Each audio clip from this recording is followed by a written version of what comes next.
Welcome to Film Freaks, Justin Llewellyn. Nettie Williams. And today, Eddie is going to be doing another solo review this time. And this time, he's going to be talking about a very interesting film that's got quite a lot of big cast in it, and that's The Dead Don't Die. Yeah. So The Dead Don't Die is a 2019 zombie fantasy um, limited film release. It was directed by Jim Jarmusch, which I'm not really familiar with a lot of his work. And this film stars quite a big cast: Bill Murray, Adam Driver, Chloe Sevigny. I can't really say her last name. She was in Kids. Selena Gomez, Tilda Swinton, Steve Buscemi, Tom Waits, uh, Danny Glover, Caleb Laundry Jones, Rosie Perez from White Man Can't Jump. By the Mm, way, that Laundry Jones was in Get Out. He's that one guy with a lot of freckles, that one white dude, yep. and Iggy Pop, and the list keeps going on. Like, there's even ones that ain't even listed. Um, Damn. and yeah, this got a lot of fucking people in it. And this is basically about a film which you follow Bill Murray and Adam Driver mostly, for the most part, not really just them. But this story tells about a basically the dead rising, and they're the reason why they're rising is it's kind of caused by uh, fragging, which is pointing out that oil rigging, digging in the ground, getting oil out, caused the Earth to stop spinning. And when the Earth stops spinning, it set a lot of chaos going on where you get like they start noticing that it's starting to stay daytime until like 11 at night, and the nights are pretty much very short, and because of that it causes like a lot of like chaos where the dead rise, and it focuses on a town in Centerville or Centerton or some shit, and I'm guessing it hints it's in Pennsylvania, which is actually kind of clever because very uh there's a lot of point hints at George Romero zombie films which take place in Pennsylvania. And that's basically the story. And I will say that I was actually really looking forward to this film. I remember seeing the trailers, came out of nowhere, and said it was going to be a nationwide release. Unfortunately, me and Justin live in a town where we have a rough time getting fucking these like limited type movies. Low, I mean, I wouldn't call it low budget, but independent is what I'm trying to say. Yeah. We have a hard time getting these independent films, and unfortunately, this was one that didn't come to us. That kind of pissed me off, and so I had to wait for quite a while to see it. And while waiting, I heard a lot of disappointing reviews for this movie, and that actually you know, kind of, kind of bummed me out a little bit because I thought it was going for like a Shaun of the Dead type vibe. That's what I got from the trailers, and it looked fun. And hell, I love the casting, and I hadn't seen Bill Murray in a long time, and he's a star in this movie. So I was like, oh man, why the fuck is it getting bad reviews? And uh, now upon seeing the film, finally, I will say that I found the film to be okay.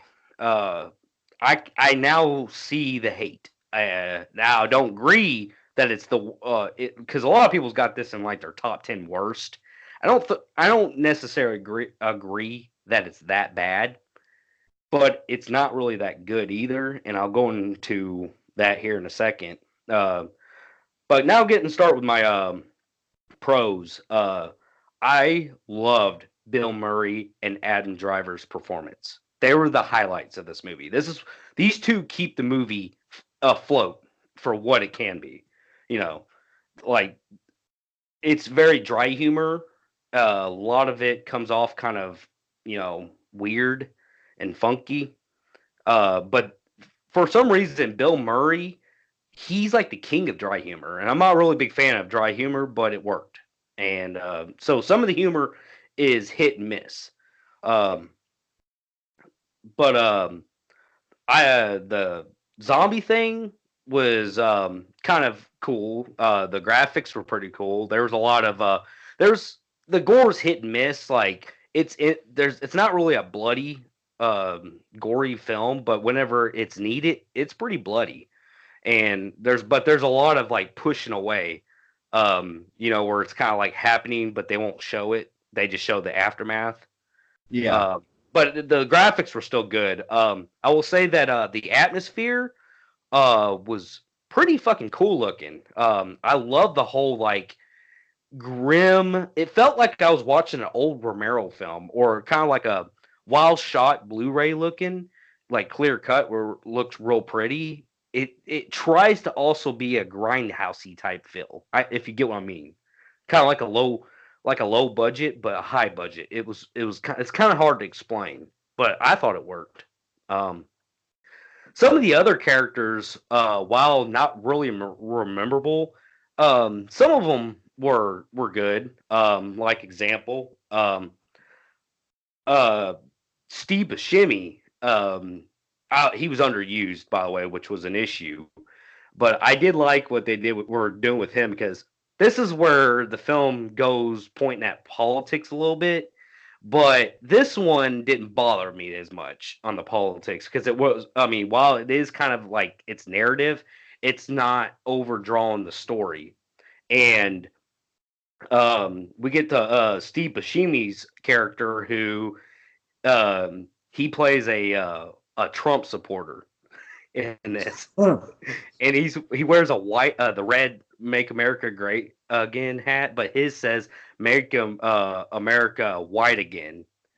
And he's supposedly the Trump supporter or the Republican in this, and no one likes him in this town. And he actually has a bunch of farm animals he names after Republican candidates. Like he has one called Donald Rumsfeld. I think one was called George Bush. like, like I wish they would show more of him, because the scene, like some of the scenes on this, as far as side characters go, he's probably the only one that I really like would like to see more, because the other ones are pretty much just standing around and don't really have a point to the story. I mean, Steve Buscemi don't either, but uh, I thought it was funny. It was probably the only thing that was pointing towards my kind of humor, especially one scene where him and Danny Glover sit next to each other while he's wearing that hat. And it's like them two are like the bestest friends ever, just having a chit chat. And then it comes off this one scene that probably the only funny scene I really thought was hilarious was a part where he goes, and this diner lady goes, "Would you like coffee?" He goes, "Yeah, but don't make it black, please."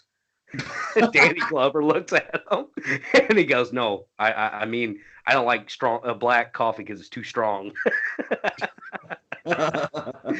I will say that came off as fucking hilarious. The rest of it don't really come off as hilarious, because it's really dry. Um, it's very self-aware film. Um, the self-awareness was a little bit mixed bag for me, because while while it wasn't bad. Like it came off kind of like, you know, just I don't know how to describe it. It they just it just comes out of nowhere. And but the con of it I have an issue with was it really had no point to the story, because a self-aware movie really makes it like, like the self-awareness is like the whole story, right? And this Yeah. one, not really, because the self-awareness lines come out of nowhere, and it's just like one scene, there's this theme that goes on where this country song called "The Dead Don't Die" that plays in the theme song, and this is played throughout the whole fucking movie. Like there's one part where like they're listening on the radio, because like all technology starting to fall apart, and the only thing that's being played that works is this one station that keeps playing that song in repeat. And there's people who have the CD of it. There's people that mention it. It's like a main theme that keeps being rinse and repeat, which I get what they were trying to do as far as being over clever with the theme, but I thought it was kind of rinse and repeat, and it kind of got annoying. But the self awareness, like I was talking about earlier, like you get Adam Driver, where him and Bill Murray are driving around, and Bill Murray goes, "Where have I heard this song before?" And Adam Driver looked at him and said, "It's the theme of the movie," hinting it was in the credits in the beginning of the film. And Yeah. there's other self awareness scenes in this, which I thought was kind of a cool poke. But again, we're watching a movie that's trying to be serious because there are, I will say, on the pro part, when if this film was a straight horror, it actually comes off as kind of creepy and eerie because this film's got quite a fucking atmosphere for it to be a trying to be dry humored, self aware comedy. It Yeah. kind of like threw me off a little bit because I was like, this is actually kind of wasted potential because you get side characters who actually this is where it kind of gets kind of tone deaf because Chloe Savinji, or I can't say her last name, she comes off as very serious. She doesn't like she feels like she's in a serious comedy. And if she this was a serious movie, her performance would be fucking like A plus.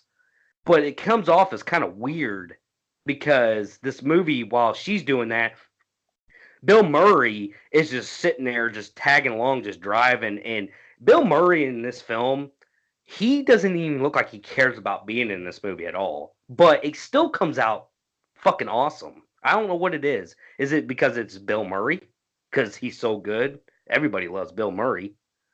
Yeah, I mean, he's known for that type of dry humor. Even with like some of his Yeah. classic movies, he still pulls it off, even if he is very contained, He's the basically. only one I know that doesn't even look like he cares, and doesn't even look like he's in a movie. Like he doesn't even feel like he cares about being in a movie, and he still pulls it off, genuine. And that's why I say him and Adam Driver's chemistry were great because them just sitting there chit chatting, just and that's another thing about the dialogue in this film. It is. It's almost like the director didn't have a script and he just wanted everybody to improvise, which becomes Yeah. another scene of self awareness because Adam Driver asked Bill Murray about a question, and Bill Murray looked at him and goes, "Are we improvising this line? Is this part of the movie?" And they were like, "Yeah, I guess we're improvising this." And then they just go on with the movie. Like I said, I'm hit and miss with the whole self awareness because it comes off kind of quirky. And this movie, while it has the self awareness, it's not a full on self aware movie. And that's where a lot of the issues go. And that's a con. Um, there are other characters I can talk about. Caleb Laundry Jones, the guy from Get Out. I actually kind of liked his character for a while because you know who he reminded me of? He reminded me of Randy from Scream. I could see that, yeah. Yeah, because he owns a gas station, movie slash memorabilia slash comic book store, and whenever like the whole like shit's going on, and they start finding bodies who are torn apart, he's self-aware because he's a movie geek, and he starts like telling people about zombies and shit, and like all the like the cues of how to destroy them, and which was kind of clever because they kind of bring up some George Romero type stuff. He actually talks about George Romero movies and how to That's do it. cool. Yeah, so that was kind of cool. Uh, the other cat, you also get this other actor, Tom Waits, who plays like this bum. Uh, his character didn't really make a lot of sense, other than he's like this guy who pretty much reminds me of a guy. He's not trying to be funny, but he reminded me of Woody Harrelson from 2012, where Oh, he's that okay. he knows the apocalypse is coming, kind of out of the ordinary in the head, Yeah. and so I really didn't get what they were doing with his character because you get him in pieces throughout the movie, and then you kind of have him sort of not really narrating the movie, but he's talking to directly to you about in kind of a philosophy tone, which I kind of felt that was awkward. And all he's doing is just walking through the woods. But I will tell you, the scenes that he's in were uh, it's very eerie, and the dark scenes and the score they have in this film, I actually kind of liked. it works for a fucking horror film. And I wish this film should have went on a straight to horror. It should have went straight to horror Yeah. because there was a lot of stuff that when it was dark, it was going through a good direction. Did it feel like the tone was kind of off in a lot of scenes? Yeah, that's what I'm saying. The tone was really off because when shit hits the fucking fan, like it's 50-50. Like the score's playing like a horror movie. The atmosphere of like kind of reminds you of a little bit of George Romero, and the just the score and everything all together, and some of the acting. While that's serious, then you get a lot of like the quirky shit, like when the zombies, while they look really cool, and that's a pro, is how they look. It looked like what George Romero used to do. Um, these zombies kind of remind me of, well, a little bit of Return of the Living Dead, which I kind of hint was kind of a little kind of cool thing because they actually talk in this film. Oh, And these wow. zombies, now while they're eating people, they're also self-aware of what they used to do when they were alive, and they want to go do that. So like example, like one remembered like it was a tennis player, so it goes and finds a tennis place, and you see him just walking around the tennis thing with tennis racket. So it kind of reminded me of Return of the Living Dead because Return of the Living Dead kind of did that. Yeah. And um, but the film is kind of hard to split between pro and con because while things are good in this film, it's also bad. Like at the same time, like you're not getting what. This is a film they just let people just do what they want. If you get what I'm saying. Yeah, basically And the whole it's like journey is basically Bill Murray and Adam Driver just, oh God, and I thought it kind of weird that Adam Driver suddenly said, oh, this is zombies, ghouls. Like that was like he already knew that's already the apocalypse already. And he keeps hinting that the apocalypse is it's going to end bad for us. And like throughout the whole story, and Bill Murray's like, what the fuck do you mean by that? And it actually makes sense towards the end, which how it ends, which actually didn't see coming. I mean, it's not a film that ends in a high note. Let's just say that. yeah. And that's a pro. But uh, then you get Tilda Swanson's character, which she makes absolutely no fucking sense in this being in this. I don't get her character at all. She plays looks like she just got off the set from Doctor Strange, mixed in with Kill Bill, and looking like she starred in Lord of the Rings.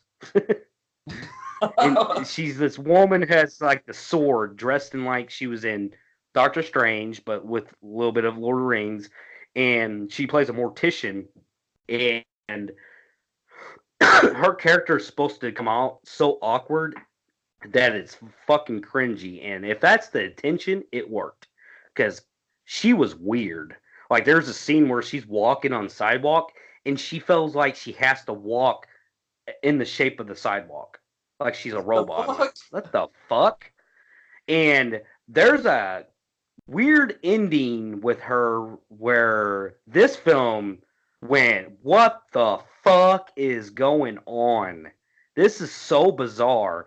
And it just like, what was her point and why did that happen? And I can't spoil it right here, but and then you get people like Selena Gomez.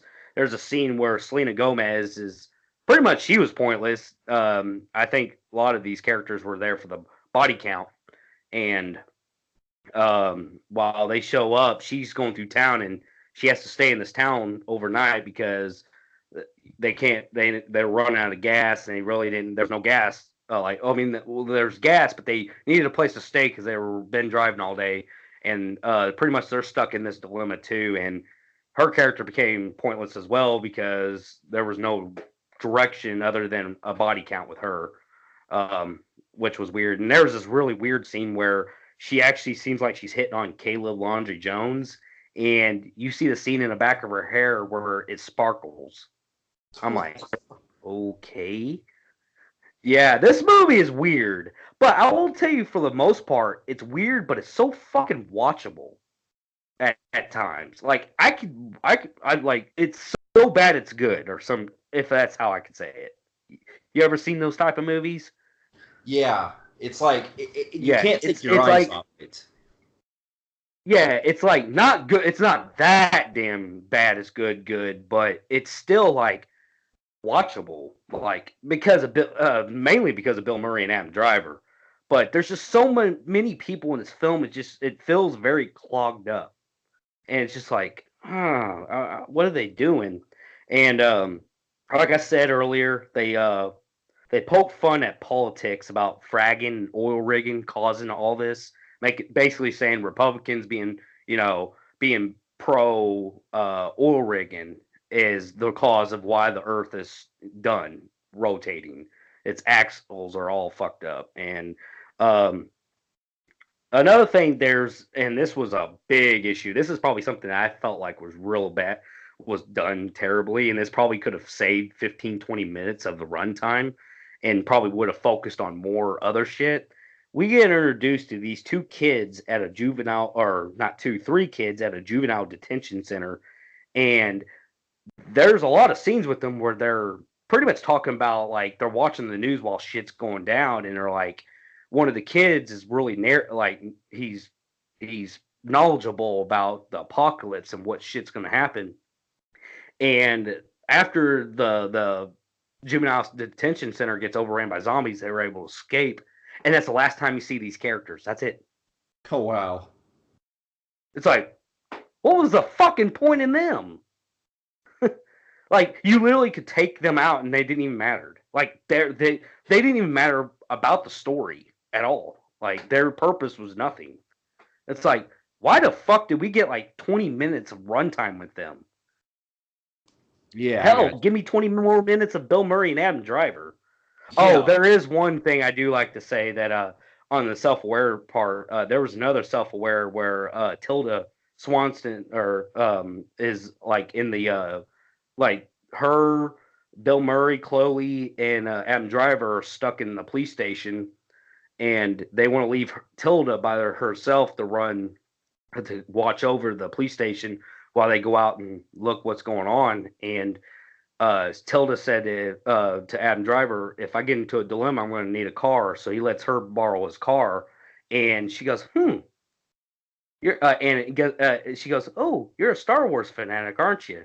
And it shows the ship that Adam Driver uses in the Star Wars movie. Oh wow. And she goes, "Hold on, wait, aren't you the?" And then it cuts off like that, like hinting, like, "Aren't you? You look like the guy that plays in." They do shit like that in this movie, which, like I said, it, it this looks like a film is just doing whatever it wants to do, and that's all I really got to say. I will say that it's definitely not horrible. It is a clouded mess, and it's still watchable. And because of Bill Murray and Adam Driver, I can give this film more credit than what a lot of people are giving it. And I don't think that it's definitely not a terrible, unwatchable piece of shit like a lot of people are saying. So that being said, I'm gonna be very nice here. I'm gonna give this film a very low average Joe rating in the Film Freaks meter. Fair enough. Yeah, I've been kind of curious about the movie for a while, and I still want to check it out soon. I just because Yeah. it looked like a cross between like Zombieland and like it's like if Zombieland was directed by Wes Anderson with that whole dry humor, quirky Yeah, comedy it kind of does role. feel like a Wes Anderson film, and when I thought it was gonna be like Zombieland or see, Zombieland's a good point in self awareness because you remember it did some self awareness. That's Yeah, a good way to do it. Um, I thought it was gonna be like that in Shaun of the Dead, and believe it or not, it really wasn't. While there's still some good aspects to it, it was really like I said, even though I give it a low average Joe, it was quite disappointing for what I thought it was going to be. But it yeah, still I was got you. what it wasn't horrible at all. I don't get the like, oh my god, this is the worst film I've seen all year because a lot of people was telling me that. I'm like, I don't agree with that, but it is bad. I mean, it's not bad, but I was like, it's not great either. Yeah, I got you. Well, But I'll check it out when I can eventually. and I'm Just out of sorry, I curiosity. apologize for the messy review. This is one of the rare films that you can't really split up the pros and cons because I felt like everything was a pro and con to Yeah, each of its own. So it was like kind of hard to review this. And like as much as how jumpy and messy my review was, that's exactly describes how the plot is in this movie. It's like my review. So Yeah. it's kind of hard to stay in, in shape and direction because you really don't know what to say. Yeah. It's a weird movie, and like I don't know the guy Jim Jarmusch, but I heard that he's really bad at that, and his other films are quite like this, and that's why a lot of people that I've watched some people who know him very well, like his films, who watched this and said that it's pretty much his calling card, and Yeah. I'm like, not a good calling card, but it's still watchable. Fair enough. Well, for those of you who have also seen The Dead Don't Die, let us know in the comments below what you thought about it.